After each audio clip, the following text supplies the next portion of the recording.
We can just go ahead and start with what's there. I don't have a blank one, I don't think anyway, so I don't. But we can also go back to some of Zach's photos because the blue building that you saw sometimes in the back, that's my commercial kitchen. So I'm actually Zach's neighbor and he volunteered me to be here. So, What is your time? well, it worked out perfectly. So, all right. I wasn't really sure if I belonged here, because I'm not a farmer. I don't grow any of my plants. I do wild harvest though. So, that's part of it. But for me, basically, my business started entirely as an accident. About 20 years ago, my youngest was brand new and I was supposed to go to my in-laws for a Easter dinner and I was supposed to bring the potato salad. I lived 12 miles out of town, didn't have mustard to go in the potato salad, so didn't want to drive all the way in. Thought, okay, the last time my dad visited, he made his kitchen sink style mustard. Can't be that hard. He left a little package of seeds in the cupboard. Went through things, could not find them. Then all of a sudden, there they were. Then I couldn't find a recipe to make mustard. So going through all of the cookbooks, I found a 1950s Sunset cookbook that belonged to my great grandmother. And an index card fell out of it and it said Grandma Han's German mustard. So I made it and it was the worst stuff I had ever tasted. So food science comes in. I had made it in an aluminum pan and that reacted with the vinegar and the mustard and made it entirely bitter, like the whole spaghetti sauce thing. So cheesy potatoes went to the in-laws. And then that summer I went to the farmer's market. I bought a bottle of spruce tip syrup, I think actually from you, Marge. Yeah. And I was going to make a pork marinade, pork glaze with it. And about 2 a.m, I woke up and thought, well, what would happen if I substitute the spruce tip syrup for the brown sugar and the corn syrup that was in, great grandma's recipe, start over, this time in ceramic, and get rid of a lot of the extra herbs and spices. So I made a batch. It's like, oh, it's not too bad. And I took it to a barbecue the following day. The pot got completely cleaned out. People started asking for jars of it. I was like, all right, do it the same way you do jams and jellies, do a jar or two for friends and family, that kind of thing. And in 2004, people were asking, well, how come you're not selling it? I'm like, okay. So I contacted the farmer's market and the manager there said, well, that's great, but have you contacted DEC? Because cottage food was not a thing back then. So I called DEC and they said, that's wonderful, but it's an acidified food product. Have you contacted the FDA? The FDA says, well, that's great. Do you have a food processing certification? Which, by the way, is only offered once a year in Anchorage, and you just missed the one that was for 2005. So I took the first class in 2005. And then in May of 2005, we sold our very first jar of mustard at the farmer's market. Just go ahead. Okay. So the first jar of mustard was actually a spruce tip mustard. So we go out, we harvest our own spruce tips. I have a lot of plants that over the years have gotten nice and full and bushy, and all I have to do is take and gather it in and then just pluck, and I get about 20 to 25 at a time. So it's a real easy harvest. And then boil it down, make a tea, and then use that tea as the flavor in the mustard. So the thing is that when you have an idea, particularly a 2 a.m. idea or an idea that is something that, you've worked on and had recipes and you decide that I think I can do something with this. Maybe there's a little something more than just, friends and family. And I want to move this out into the market. You do have to test market it though, because you don't want to create something that everybody all of a sudden comes up and goes, bleh. So you have to find your customers, who likes what you make, can you sell it, where you sell it, and then where can you make it? So that's where we go with go big or go home, but it's home-based. So go ahead. So there's a couple of options.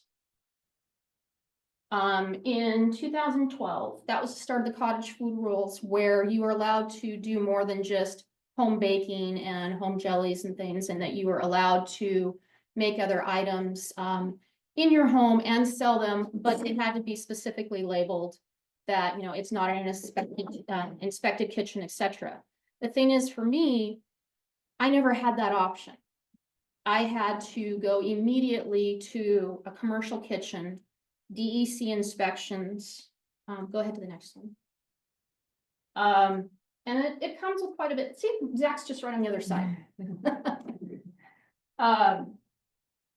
You are dealing with the FDA coming in. They do their yearly inspections.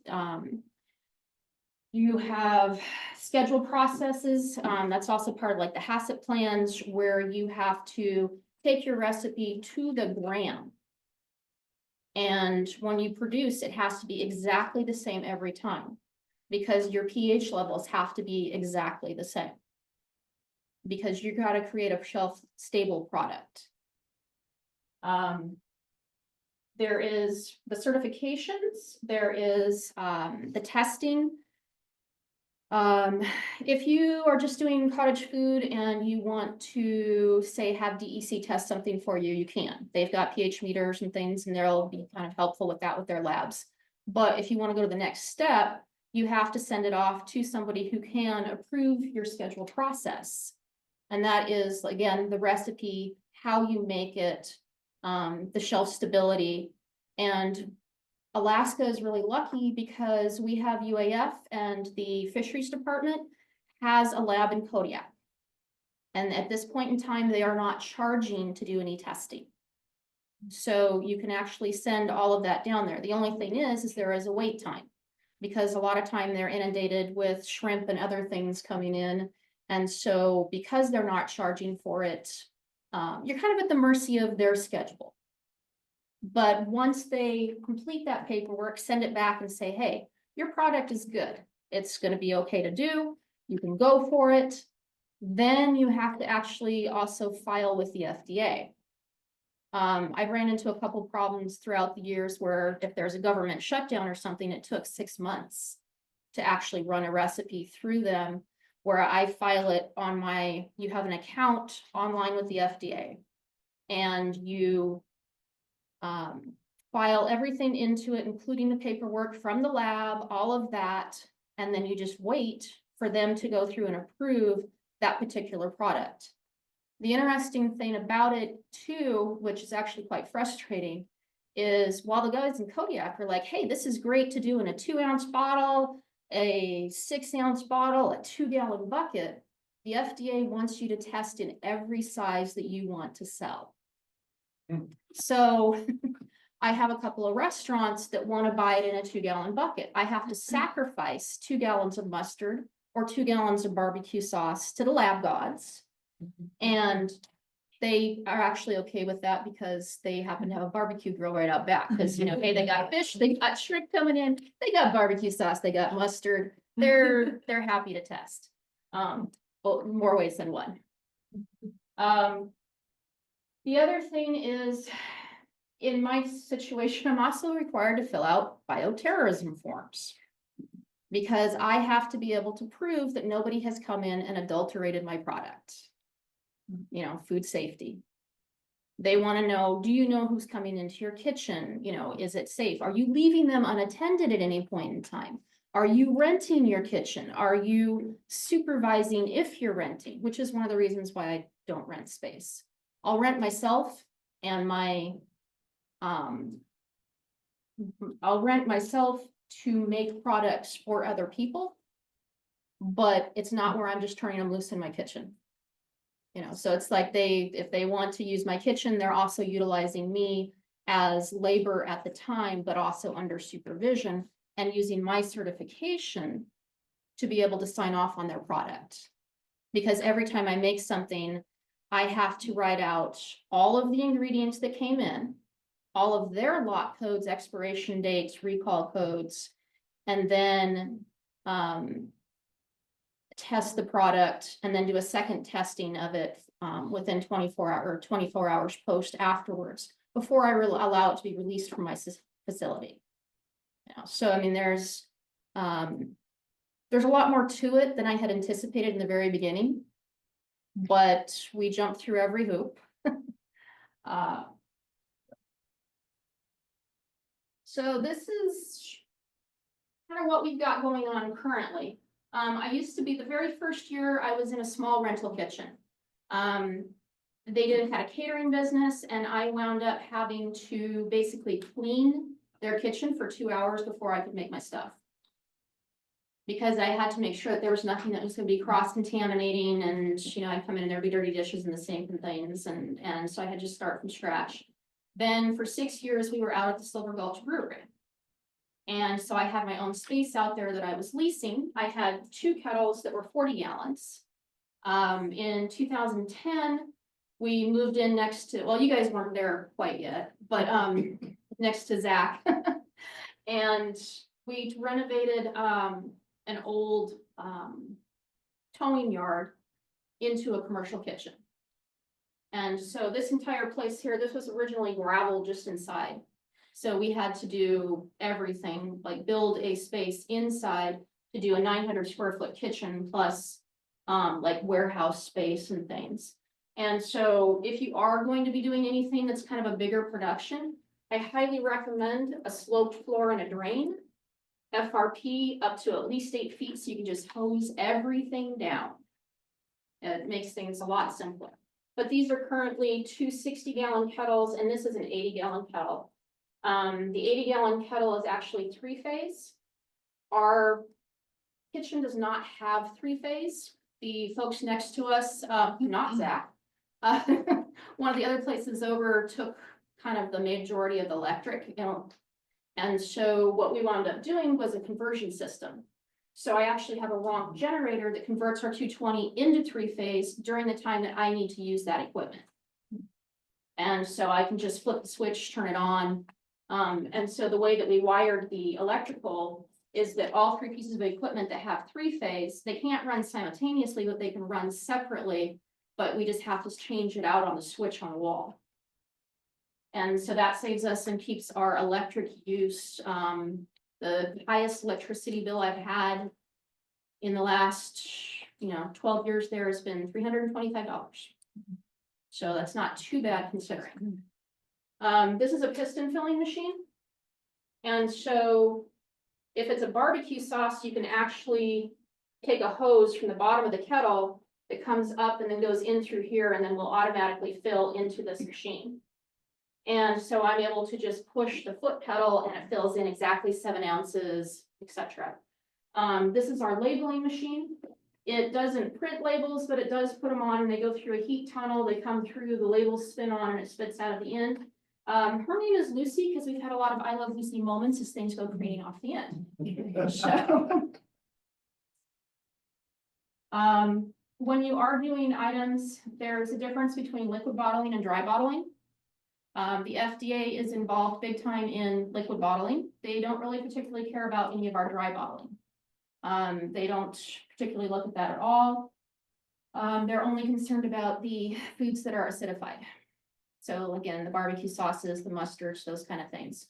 And what puts you into currently FDA regulations is if you want to sell across the state lines via the internet. Wholesale, if your wholesale is over 51% of your sales.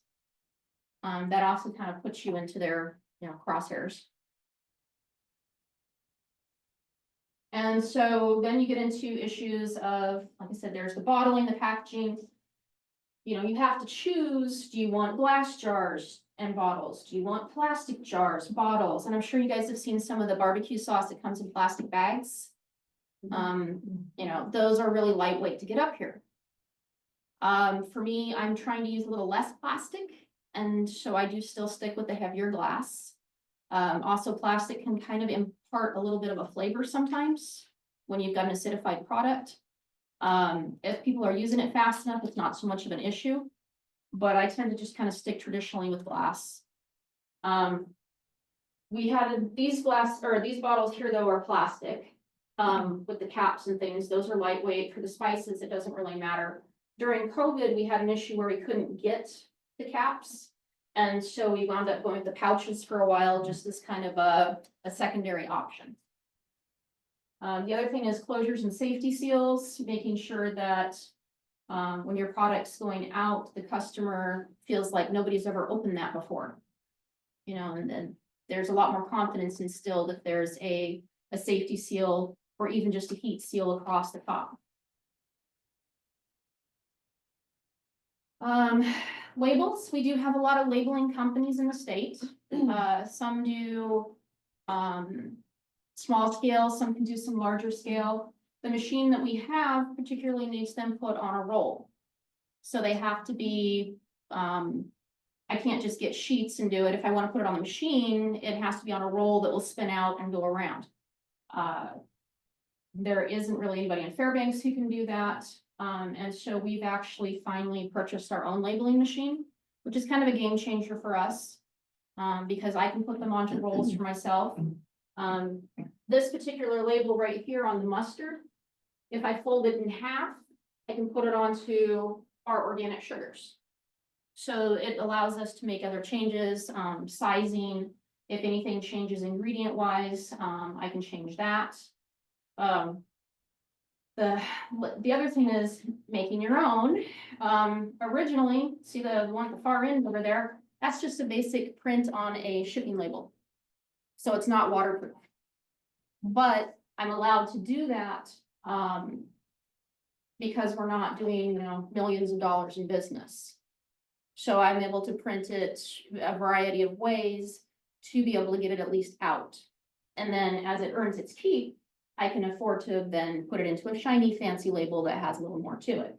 The other thing is too, is whether or not you want to put nutritional panels on your products. So you don't have to, your customers like it though. You know, they like to be able to read what's in there, what's the added sugars, what else is, going on. And so we wound up getting a nutritional program so that we could do our own nutritional panels. And so we just plug in the recipe, takes care of it, prints it out, and I can delve deeper into it and find, okay, this has got, X percentage of lysine, this has this, and oddly enough, the program that I have, it's called Genesis. It's an FDA approved program. And for some reason, I don't know why, my copy has Alaskan items in it. It wasn't planned. It has nutritional for Alaskan blueberries, cranberries, rose hips, fireweed, great gray owl, bowhead whale, polar bear, and just a variety of things that I would never have expected to have been in the program. And I don't know if it was just a special edition, but it wasn't something that we purchased on purpose that way. So once you do have a product, and this is not just for at the commercial level that we have to do it at, this is also at your cottage food level. The things that are required as far as like what you need to be putting on your labels. You don't need the nutritional panel on that for cottage foods. You just need to basically have your ingredient list is important because of food allergens. And then also, the label saying that, this kitchen is not inspected, etc.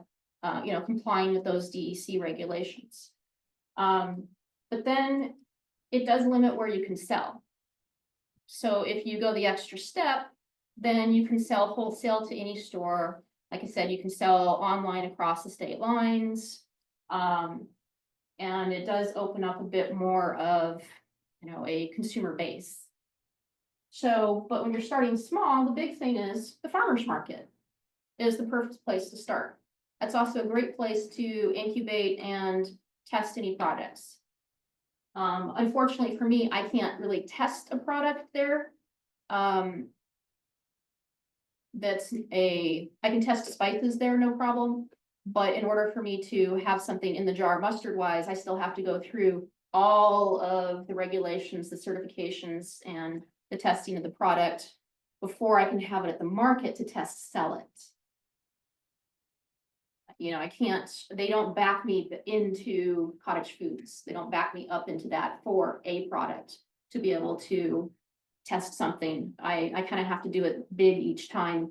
So it has to really be worth my while. Holiday events are a big thing, trade shows, and then wholesale and internet. You know, the 2024 just saw the whole, Food Freedom Act for up here. And so that allows for internet sales and things, even if you're cottage food, but it just can't be across the state line. It has to be within the state.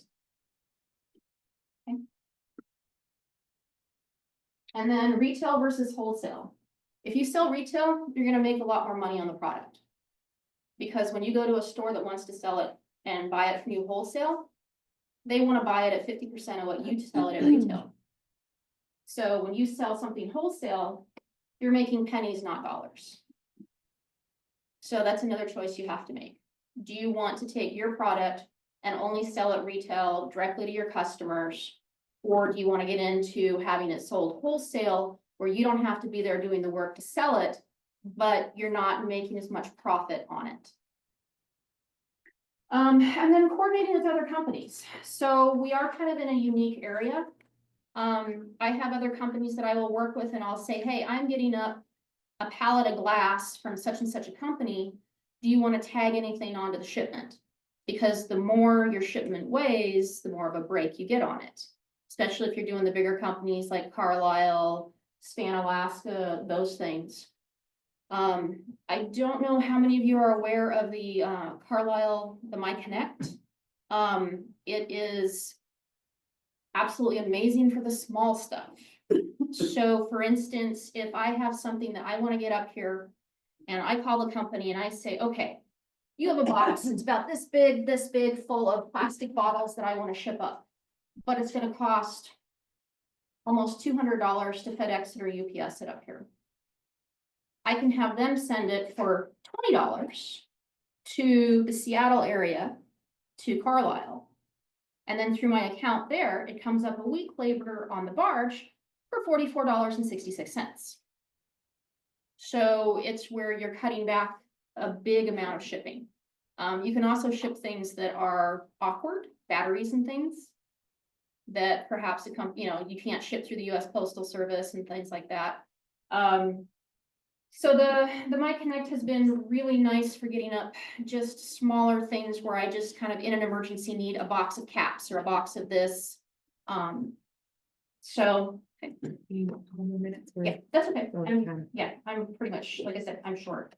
Harvesting, just something I don't know if everybody's aware of. Wild harvested ingredients can't be certified organic because they're wild. You had no control over how they were grown. So birch syrup, however, is one of those things that has gone through the FDA process. And so there are some growers who have had their birch syrup certified as organic. But if you just go out and pick berries or pick spruce tips and things like that, they can only be listed as wild on your product and not organic. So that means that even if I say that, like the sugars that I do, they have organic sugar as an ingredient, but it's not an organic certified product because it has wild berries in it. Okay. So, and this is just kind of things that are like touch at the end here. Trademark state versus federal, trademark versus registered. Within the state for about $50, you can trademark your brand name, etc. But it's going to be closer to $1,200 to $1,600 if you want to do it federally. And you have to wait for it to all go through a federal trademark search, and we had to do it through a trademark attorney in order to register Moosetard as our brand federally.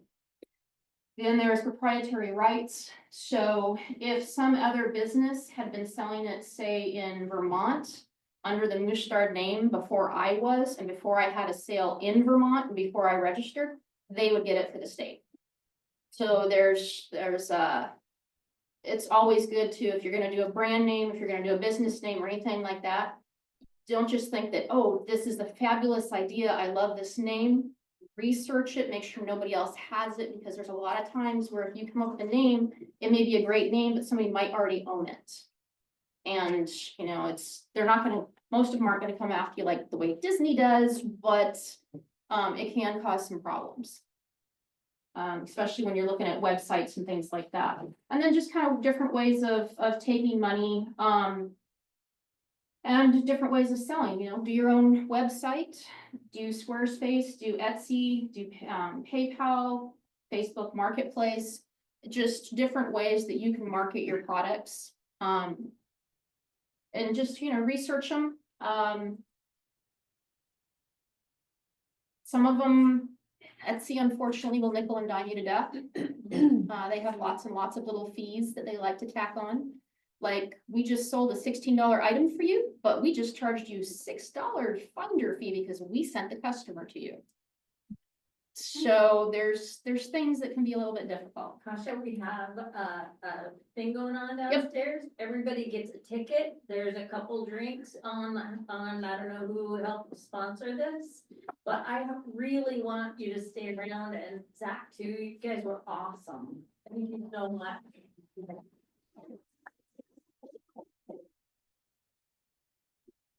Right, and I do have a couple more pictures if anybody wants to see them. You can just kind of go through them. And also if anybody has any questions about production and just kind of the ins and outs of it. And just keep going there. So that's the cranberry sugar that we do. The other thing is that so this piston filling machine is filling the bottles here, and it's putting in exactly 14 ounces. The thing is you don't have to go high tech. That's a vinegar bottle with the top cut off. I mean, find what works for you. When we're doing dry spices, that fills just nice and easy. And I wish I had figured that out about 10 years earlier, because then I started doing the math and I was like, oh my God, I wasted like what, 1.5 years of my life filling it into a funnel and then measuring and, and that already was a built-in fee. Go ahead. Yeah. And so this is just the kitchen there again, and then the other side is the labeling machine. And then storage and spices and things. So I don't know if there's anything after that. That's the last one. Okay, and that's it. Yeah. So do you have any employees? I have one part-time employee, and last summer I had no employee. So things were a little rough. And I think we figured out now that I've closed like 1,800,000 lids with this. So their arthritis will kick in eventually here shortly. But I do have, I tend to hire kids from UAF and work around their school schedules. Because I really only need somebody about 20 hours a week at the moment. If we were to grow a little bit more, we kind of took a big hit during COVID and kind of had to tighten everything down and then make things as needed versus having a lot set aside. And so it became a smaller scale at that point. So you maintain a limited, shelf, ready. Yeah, I try to keep at least 10 deep, like 10. And especially come spring, because in January, there's a wholesale show, so you go down and the folks come through and they'll look at it stuff and they'll be like, oh, okay, I need to buy this many of this for my store down in Ketchikan or Juneau or whatever. And so if they put their orders in January, you can have that all ready to ship out to them by, say, like May 1st. And then shipping has gotten absolutely insane in state with FedEx Ground. I went and got the whole Alaska Airlines cargo approved shipper thing, and so I'm able to ship to Juneau and Ketchikan for a lot less. So. Well, congratulations. I don't remember whose is whose. Heck of it, Yeah, didn't sorry realize about it the timing. until you got into it. Well, it was one of those things where it was like, do I really want to do this? And now 20 years later, I'm still, do I really want to do this? How do you come up with your new ideas for? Every one of them seems to be at 2 a.m.